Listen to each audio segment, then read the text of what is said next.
রাহি না থাকলে বাড়ি ছাড়বেন? রাহুলকে কড়া হুঁশিয়ারি পিসি ঠাম্মার। হ্যাঁ বন্ধুরা, শুধু তোমারই জন্য সিরিয়ালের আজকের পর্বে আমরা এমনটাই দেখতে পাব। বাড়ির ভেতর তখন টান টান উত্তেজনা, সকলে ড্রয়িং রুমে জড়ো হয়েছে, কিন্তু কেউই ঠিক বুঝতে পারছে না সামনে কি হতে চলেছে। রাহুল চুপচাপ দাঁড়িয়ে, মুখে অস্বস্তির ছাপ স্পষ্ট। আর ঠিক তখনই ধীরে ধীরে এগিয়ে এলেন পিসি ঠাম্মা। কঠিন চোখে রাহুলের দিকে তাকিয়ে তিনি বললেন, শোন রাহুল, রাহি যদি এই বাড়িতে না থাকে তাহলে আমিও এক মুহূর্ত থাকব না। তার কণ্ঠে ছিল দৃঢ়তা, যেন এই সিদ্ধান্ত তিনি অনেক ভেবেচিন্তেই নিয়েছেন। ঘরে ফিসফাস শুরু হয়ে গেল, কেউ কেউ অবাক, কেউ বা উদ্বিগ্ন।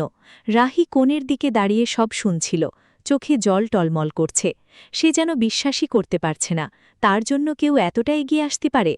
রাহুল একটু থমকে গিয়ে বলল, পিসি ঠাম্মা, আপনি এমন কথা বলছেন কেন? বিষয়টা এত সহজ নয়।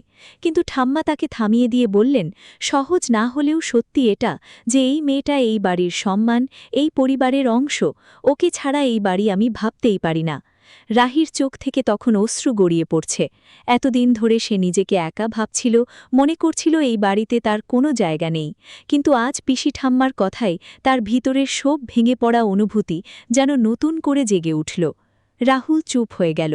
সে বুঝতে পারল বিষয়টা এখন আর শুধু তার ব্যক্তিগত সিদ্ধান্ত নয়, এটা পুরো পরিবারের সম্মান আর ভালোবাসার প্রশ্ন। ঘরের বাতাস ভারী হয়ে উঠল, আর সেই নীরবতার মাঝেই যেন বড় কোনো সিদ্ধান্তের অপেক্ষা শুরু হল। ভিডিওটি ভালো লাগলে সাবস্ক্রাইব করে পাশে থাকুন। ধন্যবাদ।